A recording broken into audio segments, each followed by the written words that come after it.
السلام عليكم ورحمة الله وبركاته. كسر دوada dari Global Network.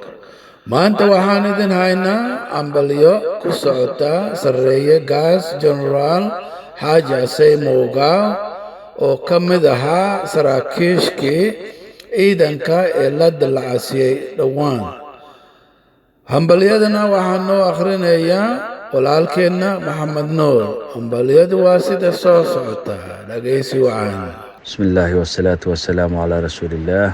أنا ku hadlayo afka qurba joogta gobolka Daawa dowlad deegaanka Soomaalida Itoobiya. Waxaa halkaa ugu hambalyeynayaa Cornel Hassan Moogaa oo shalatoole lagu dallacsiiyey oo laga dhigay Major General Liu Booliska dowlad deegaanka Soomaalida Itoobiya. Hambalyo baan ku leenahay Major General Hassan Moogaa ama sarreeyegaas Hassan Moogaa. Soo oo hore u soo baan ku leenahay shaqo shacabka u adeeg shaqo wanaagsan sii qabo sida lagu yaqaanay geesinimo iyo karti hufnaan baa lagu ogyahay adiga iyo dawladda iyo shacabweynaha kilka shanaad waxaan idin leeyahay hambalyo guuleysta.